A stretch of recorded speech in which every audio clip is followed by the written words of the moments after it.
ఆ బీటెక్ చేయడానికి కూడా నువ్వు చాలా కష్టపడి చేసి ఉంటాడు. చాలా కష్టపడి ఇంట్లో వాళ్ళ డబ్బులతో ఖర్చు పెట్టి సంపాదన డబ్బులంతా నేను చదివించి ఉంటాను. అవును సార్. అలా చదివించిన డబ్బుల్ని తిరిగి నువ్వు మీ అమ్మగారికి మీ నాన్నగారికి సుఖపెట్టాల్సింది పోయి ఈ బ్రోకర్ల ముచ్చులో పడి ఎన్ని బాధలు పడ్డావు. ఆ ఇంజనీరింగ్ చదువు కంప్లీట్ చేయడానికి మీ అమ్మగారు మీ నాన్నగారు ఎంత కష్టపడ్డారు. తర్వాత ఈ అప్పులు వీళ్ళకి ఇవ్వాల్సిన డబ్బులకి మీ పేరెంట్స్ ఎంత కష్టపడి డబ్బులు సంపాదించారు. వీటి వివరణ చెప్పే ముందు ఒకసారి మీ నాన్నగారి గురించి మీ అమ్మగారి గురించి మీ కుటుంబ నేపథ్యం. మా డాడీ 10 years బ్యాక్ చనిపోయాడు సార్. 10 years బ్యాక్ చనిపోయిన తర్వాత చిన్నప్పటి నుంచి మా మమ్మీ వ్యవసాయం పని చేస్తూ కూలీ పని చేస్తూ పెంచింది మమ్మల్ని. బీడీలు కూడా చేస్తుంది. అయితే బీటెక్ సివిల్ నేను కరీంనగర్లో చేశాను. 4 years చేసిన తర్వాత హైదరాబాద్ వచ్చాను. హైదరాబాద్ వచ్చిన తర్వాత 2 years మీ అమ్మగారు బీడీ కార్మికులుగా చేస్తారు. బీడీలు చేస్తూ మరి 4 సంవత్సరాలు ఇంజనీరింగ్ ఎంత కష్టపడి చదివించారు? కష్టపడి ఖర్చులకు కూడా ఏమైనా అవసరం ఉందంటే అప్పు తెచ్చి ఇస్తుండే మాకు. 4 సంవత్సరాలు బీటెక్ కంప్లీట్ చేస్తాం. కంప్లీట్ చేసిన తర్వాత హైదరాబాద్ వచ్చిన. అంటే క్యాంపస్ ఇంటర్వ్యూస్ ఉంటాయి కదా? క్యాంపస్ ఇంటర్వ్యూస్ రాలేవు సార్. క్యాంపస్ ప్లేస్మెంట్స్ రాలేవు కాలేజ్కి. ఓకే. హైదరాబాద్ కూకట్పల్లికి వచ్చి ఫ్రెండ్స్ రూమ్లో ఉంటూ ఆటోకాడ్ నేర్చుకున్న తర్వాత 2 months లోపల బీపీఆర్ ఇన్ఫ్రాస్ట్రక్చర్స్ అనే కంపెనీలో జాబ్ చేసిన. 1 year జాబ్ చేసిన తర్వాత శాలరీ చాలా తక్కువ ఉన్నది. 10,000 12,000 శాలరీ ఉండి విత్ అకామిడేషన్ ఉన్నది. ఇంట్లో అప్పులు చాలా ఉన్నాయి కాబట్టి 10,000 12,000కి సరిపోవని చెప్పి దుబాయ్కి వెళ్దామని చెప్పి నాకు ఒక థాట్ వచ్చింది. డైలీ నేను డక్కన్ క్రానికల్ పేపర్ చూస్తుంటా. డక్కన్ క్రానికల్ పేపర్ చూసిన తర్వాత ఇలా యాడ్ ఇచ్చారు. ఇలా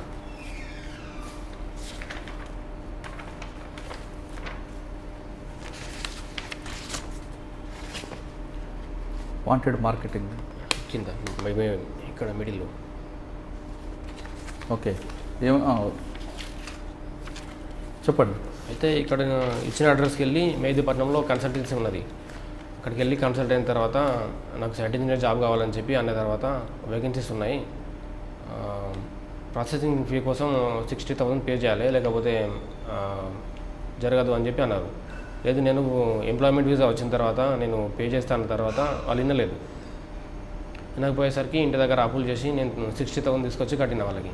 అంటే మీ అమ్మగారికి చెప్పావా? అమ్మగారికి చెప్పిన. ఏమన్నారు?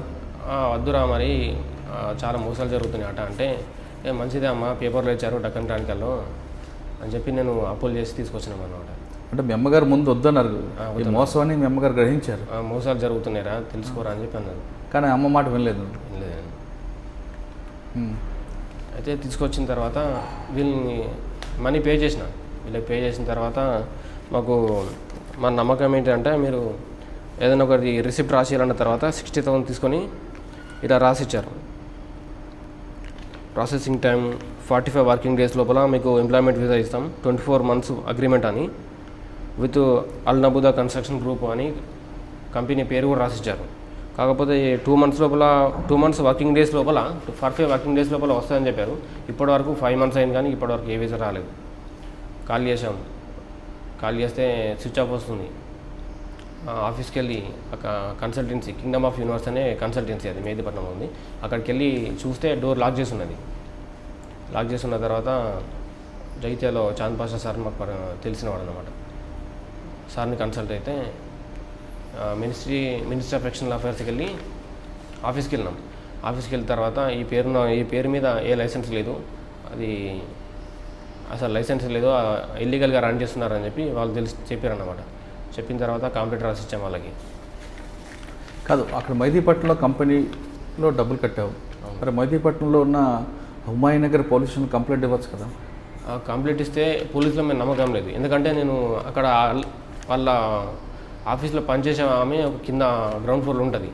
ఆమెను అడిగితే ఏమన్నా అంటే ఇంతకుముందు ఒక అబ్బాయి 9 లక్షలు కట్టాడు, కట్టి ఇట్లానే పోలీస్ కంప్లైంట్ ఇచ్చారు. వాళ్ళ ఇక్కడ నుంచి వాళ్ళని మేడంని సార్ని తీసుకెళ్లారు. కంప్లీట్ అయింది. కాకపోతే వితిన్ 2 days మళ్ళీ వచ్చారు. ఏ యాక్షన్ కూడా తీసుకోలేదు వాళ్ళ మీద, వాళ్ళకి అగెనెస్ట్గా తీసుకోలేదు అని చెప్పి అన్నారు. వాళ్ళు అన్నారు సరే, కానీ పోలీసులు కంప్లైంట్ ఇవ్వాలి కదా? అంటే పోలీసులు అంటే వాళ్ళు ఏమైనా కమిషన్ ఇస్తారు, వీళ్ళ పోలీసులతో మేనేజ్ చేస్తారా అని చెప్పి నేను వాళ్ళకి ఇవ్వలేదు. డైరెక్ట్గా మినిస్ట్రీ ఆఫ్ ఎక్స్టర్నల్ అఫైర్స్కి వెళ్ళి రేటింగ్ చేయండి సార్ అని చెప్పి నేను వాళ్ళ మీద నమ్మకం పెట్టుకున్నాను. నేను పోలీసుల మీద నమ్మకం పెట్టుకోలేదు. పోలీసుల మీద నమ్మకం లేదని నీకు నువ్వుగా నిర్ణయించుకోవడం కరెక్ట్ కాదు కదా? ఎందుకంటే ప్రస్తుతం సొసైటీలో అదే జరుగుతుంది కదా సార్. లంచాలు అవినీతి అంతా ఇలా జరుగుతుంది కాబట్టి, ఎందుకంటే ప్రస్తుతం నేను కంప్లీట్ ఇస్తుంటే నేను అదే ఆఫీస్లో గ్రౌండ్ ఫ్లోర్లో వాళ్ళ రోజు అంటే వాళ్ళు ఎవరో చెప్పారని మాట విని నువ్వు సొసైటీలో నువ్వు చదువుకున్న కుర్రాడివి, చదువులేని వాడంటే వేరే విషయం. నువ్వు బీటెక్ చేసిన స్టూడెంట్వి పోలీస్ స్టేషన్కి వెళ్ళాలనేది పోలీస్ స్టేషన్కి వెళ్ళాలి యాక్చువల్గా. కాకపోతే వాళ్ళ హయ్యర్ అథారిటీకి మన మున్సిపల్ కమిషనర్ ఆఫ్ పోలీస్కి మెయిల్ చేస్తామని చెప్పి అన్నారు వాళ్ళు. మినిస్టర్ ఆఫ్ ఎక్స్టర్నల్ అఫైర్స్ నుంచి పిఓఐ సార్. ఓకే. వాళ్ళు మెయిల్ చేశారని చెప్పి అన్న తర్వాత ఒక 1 వీక్ తర్వాత వెళ్ళి మళ్ళీ అడిగినాం, మరి చేశారా లేదంటే చేశాం సార్ అని చెప్పి మెయిల్ కాపీ కూడా జిరాక్స్ తీసి మాకు ఇచ్చారు. మేమే ఇల్లీగల్గా రన్ చేస్తున్న కన్సల్టెన్సీ మీద రైడ్ చేసి మేమే యాక్షన్ తీసుకుంటామని చెప్పి వాళ్ళు అన్నారు. అన్న తర్వాత పోలీసులకు కంప్లైంట్ ఇవ్వాలి మేము. ఓకే. ఇదంతా జరిగి ఎన్ని రోజులైంది? ఇదంతా జరిగి అంటే నేను మనీ పే చేసి ఇప్పటివరకు 5 months అవుతుంది. అది ఇది ఇప్పుడు పిఓఐ ఆఫీస్కి వెళ్ళి కంప్లైంట్ ఇట్లా అయితే నేను మోసపోయినా అని తెలుసుకోవడం అనేది 1 month లోపల జరిగింది. For more videos, subscribe to iDream. And loads of fun entertainment and content, do watch iDreams. Do subscribe iDream Media. Please subscribe I dream. దయచేసి ఐ డ్రీమ్స్కి మీరు సబ్స్క్రైబ్ చేయాల్సిందిగా నేను కోరుతున్నాను. I am Dr. Nayak, DT Nayak. For more videos, please subscribe to iDream. Please subscribe iDream News. Please subscribe iDream. Please subscribe iDreams. మీరు చూస్తున్నారు iDream News.